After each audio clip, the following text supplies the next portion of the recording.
ଗୋଟିଏ ଥରକର କଥା, ଜଣେ ବ୍ୟକ୍ତି ତାର ପରିବାରକୁ ନେଇ ବହୁତ ଚିନ୍ତିତ ଥିଲା। ନିଜ ଗରିବୀ ଯୋଗୁଁ ସେ ତାର ପତ୍ନୀ ଓ 2 ଛୁଆକୁ ସମ୍ଭାଳି ପାରୁନଥିଲା। ତା ପରିବାର ପାଇଁ 2 ଟାଇମ୍‌ର ଭୋଜନ ମଧ୍ୟ ଯୋଗାଇବା ତା ପାଇଁ ମୁସ୍କିଲ ଥିଲା। ଏହିସବୁ କଥା ପାଇଁ ସେ ବହୁତ ଚିନ୍ତିତ ଥିଲା। ସେ କ'ଣ କରିବ କିଛି ଜାଣିପାରୁନଥିଲା। ଗୋଟିଏ ଦିନ ସେ ତାର ଘର ପରିବାରକୁ ଛାଡ଼ିକି ଚାଲିଗଲା। ତାକୁ ଜଣା ନଥିଲା ସେ କୁଆଡ଼େ ଯିବ, କ'ଣ କରିବ। ଏମିତି ଯାଉ ଯାଉ ଦେଖିଲା ଗୋଟିଏ ନଦୀର ତୀରରେ ମହାତ୍ମା ବୁଦ୍ଧଙ୍କ ଶିଷ୍ୟମାନେ ବସିଥିଲେ। ତାଙ୍କୁ ଦେଖିକି ସେ ଭାବିଲା ସେ ମଧ୍ୟ ସନ୍ନ୍ୟାସୀ ହୋଇଯିବ, ମହାତ୍ମା ବୁଦ୍ଧଙ୍କ ଶିଷ୍ୟ ବନିଯିବ, ତାଙ୍କ ସାଙ୍ଗରେ ରହିବ।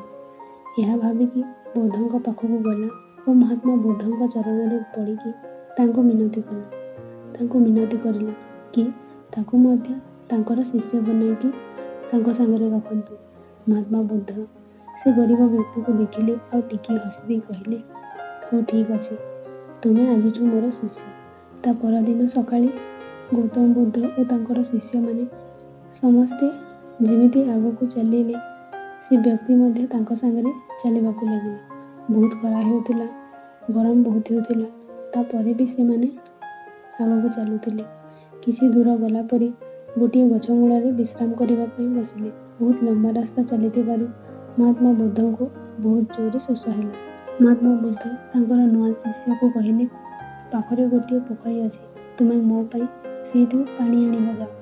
ମହାତ୍ମା ବୁଦ୍ଧଙ୍କର ଆଜ୍ଞା ପାଇ ସେ ଗରିବ ବ୍ୟକ୍ତି ପୋଖରୀ ଆଡ଼କୁ ଗଲା ପାଣି ଆଣିବା ପାଇଁ। ଯେତେବେଳେ ସେ ପୋଖରୀ ପାଖରେ ପହଞ୍ଚିଲା, ସେ ଦେଖିଲା ଜଙ୍ଗଲର ଜୀବଜନ୍ତୁମାନେ ପୋଖରୀରେ ପଶିକି ପାଣିକୁ କାଦୁଅ କରିଦେଇଛନ୍ତି। ସେ ବ୍ୟକ୍ତିକୁ ଦେଖିକି ଜଙ୍ଗଲର ଜୀବଜନ୍ତୁମାନେ ପୋଖରୀରୁ ବାହାରି ଆସିଲେ। ସେ ଦେଖିଲା ପୋଖରୀର ଜୀବଜନ୍ତୁମାନଙ୍କ ଦ୍ୱାରା ପୋଖରୀରେ ଥିବା କାଦୁଅ ପଛପତ୍ର ଗୁଡ଼ିକ ସବୁ ଉପରକୁ ଆସିଯାଇଛି। ପାଣି ପୁରା ଅସନା ହୋଇଯାଇଛି। ଏହା ଦେଖିକି ସେ ପାଣି ନ ନେଇ ସେଠାରୁ ଚୁପଚାପ ଚାଲି ଆସିଲା। ବୁଦ୍ଧଙ୍କୁ ଯାଇକି କହିଲା, ହେ ବୁଦ୍ଧ, ସେଠାର ପାଣି ତ ବହୁତ ଅସନା ହୋଇଯାଇଛି, ସେଠାକାର ପାଣି ପିଇ ପାରିବିନି। କିଛି ସମୟ ବୁଦ୍ଧ ଶାନ୍ତ ରହିଲେ ଆଉ କହିଲେ, ଏବେ ଯାଅ, ସେଇ ପୋଖରୀରୁ ହିଁ ପାଣି ଆଣିବ। ମହାତ୍ମା ବୁଦ୍ଧଙ୍କ ଆଜ୍ଞା ପାଇ ସେ ବ୍ୟକ୍ତି ପୁଣି ଥରେ ସେ ପୋଖରୀକୁ ଗଲା ଆଉ ଯିବା ସମୟରେ ଭାବୁଥାଏ, ମହାତ୍ମା ବୁଦ୍ଧ ଏତେ ଅସନା ପାଣିକୁ କେମିତି ପିଇବେ। ଯେତେବେଳେ ପୋଖରୀରେ ପହଞ୍ଚିଲା, ସେ ଦେଖିକି ଆଶ୍ଚର୍ଯ୍ୟ ହୋଇଗଲା ଯେ ଏତେ ମଇଳା, ଏତେ କାଦୁଅ ପାଣି କେମିତି ସଫା ଆଉ ନିର୍ମଳ ହୋଇଗଲା। ସେ ପୋଖରୀର ପାଣି ନେଇ ମହାତ୍ମା ବୁଦ୍ଧଙ୍କ ପାଖକୁ ଗଲା ଆଉ ତାଙ୍କୁ ପଚାରିଲା, କିଛି ସମୟ ପରେ ସେ ପୋଖରୀର ପାଣି ସଫା କେମିତି ହୋଇଗଲା। ମହାତ୍ମା ବୁଦ୍ଧ ସେ ବ୍ୟକ୍ତିଙ୍କୁ କହିଲେ, ଯେତେବେଳେ ବନ୍ୟର ଜୀବଜନ୍ତୁ ପାଣିରେ ପଶିଥିଲେ, ସେତେବେଳେ ପୋଖରୀରେ ଥିବା କାଦୁଅ ଉପରକୁ ଆସିଯାଇଥିଲା। ଆଉ ଯେତେବେଳେ ଜୀବଜନ୍ତୁମାନେ ପାଣିରୁ ବାହାରକୁ ବାହାରି ଆସିଲେ ଆଉ କିଛି ସମୟ ଶାନ୍ତ ରହିଲା ପରେ ଉପରକୁ ଆସିଯାଇଥିବା କାଦୁଅ ତଳେ ବସିଗଲା। ତାପରେ ପାଣି ସଫା ଆଉ ନିର୍ମଳ ହୋଇଗଲା। ଠିକ୍ ସେହିପରି ଆମ ମନ ସହିତ ବି ଏମିତି ହୁଏ।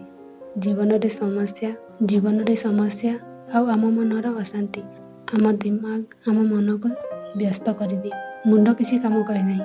ଆଉ ସେତିକି ବେଳେ ଆମେ ଜଲ୍ଦବାଜିରେ ଭୁଲ ନିର୍ଣ୍ଣୟ ନେଇଥାଉ। କିନ୍ତୁ ଆମେ କିଛି ନିର୍ଣ୍ଣୟ ନେବା ପୂର୍ବରୁ ଆମେ ଆମ ଦିମାଗ, ଆମ ମନକୁ ଶାନ୍ତ ରଖିବା ଆଉ ଧୈର୍ଯ୍ୟର ସହିତ ଭାବିବା, ତାହେଲେ ଆମ ମନ ବି ସେଇ ପାଣି ପରି ସ୍ୱଚ୍ଛ ଆଉ ନିର୍ମଳ ହୋଇଯିବ। ଆଉ ତାପରେ ଆମେ ଯେଉଁ ନିର୍ଣ୍ଣୟ ନେଇଥାଉ ତାହା ସବୁବେଳେ ଠିକ୍ ହୋଇଥାଏ। ସେଇଥିପାଇଁ ଖରାପ ସମୟରେ ବି ମଣିଷକୁ ଧୈର୍ଯ୍ୟ ନ ହରାଇ ଶାନ୍ତ ରହିବା କଥା। ବୁଦ୍ଧଙ୍କ କଥା ଶୁଣିକି ସେ ବ୍ୟକ୍ତି ଭାବିଲା କି ସେ ସମସ୍ୟାକୁ ସାମ୍ନା ନ କରି ଘର ଛାଡ଼ି ଚାଲି ଆସିବାଟା କିଛି ଠିକ୍ କରିନି। ତାର ଅନୁପସ୍ଥିତିରେ ତାର ସ୍ତ୍ରୀ ଆଉ 2 ଛୁଆ ବହୁତ ଅସୁବିଧାରେ ଥିବେ। ବୁଦ୍ଧଙ୍କଠୁ ଅନୁମତି ନେଇକି ସେ ଘରକୁ ଚାଲିଗଲା। ତାହେଲେ ଆମେ ଏହି କାହାଣୀରୁ ଏହା ଶିଖିଲୁ ଯେ ଅଶାନ୍ତ ଦିମାଗ, ଅଶାନ୍ତ ମନରେ, ଜଲ୍ଦବାଜିରେ କୌଣସି ବି ନିର୍ଣ୍ଣୟ ନେବା କଥା ନୁହେଁ। ଦିମାଗକୁ ଶାନ୍ତ ରଖିକି, ମନକୁ ଶାନ୍ତ ରଖିକି, ଶାନ୍ତ ମନରେ ଭାବିକି ନିର୍ଣ୍ଣୟ ନେବା କଥା।